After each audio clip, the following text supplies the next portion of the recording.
মানুষের দাবিটা কোথায় জানো তো? মানুষ আসলে জিনিসটা চায় না, চায় নতুন কিছুর ফিলিংস।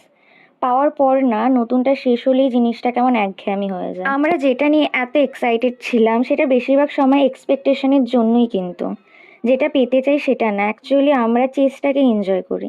পাওয়ার পর হয়তো বুঝতে পারি আমাদের ইচ্ছের থেকে বেশি ছিল আমাদের ইমাজিনেশন। কিছু কিছু জিনিস কিন্তু নতুন থাকার সময় অনেক বেশি ভ্যালু থাকে। আমি ছোট থেকে একটা জিনিসই খুব মেনে এসেছি যে ইমাজিনেশন ইজ দ্য কি। তো ইমাজিনেশন সুন্দর, কিন্তু ভাবনাটা সবসময় তো লিমিট দেয়, তাই না? মনের মধ্যে কোনো বাধা নেই, কিন্তু রিয়েল লাইফে প্রতিটা জিনিসের দাম দিতে হয়। ইমাজিনেশনে সব কিছু সম্ভব, সব কিছু পারফেক্ট। তোমরা কি এটা ভেবেছো কখনো যে ইমাজিনেশনেও যদি বাস্তবের মতো লিমিট থাকতো, তাহলে হয়তো কোনোদিন আমাদের এই ইমাজিনেশনও করতে ইচ্ছে করতো না? তো সব কিছুর পেছনেই না কোনো স্বার্থ আমাদের লুকিয়েই থাকে। মানুষ কোনো কিছুতে সন্তুষ্ট হয় না। যাই হোক, অনেক জ্ঞানের কথা বলে ফেললাম, জানি যে এইগুলো সবাই জানো, কিন্তু কিছু কিছু আমার মনের কথা তোমাদেরকে বললাম। তো যাই হোক, আজকে সকালবেলা ঘুম থেকে উঠে আমার মনটা খুব খুশি হয়ে গেছিলো, কারণ আজকে আমার ফেভারিট একটা ডিশ হচ্ছে যে চিংড়ির মালাইকারি।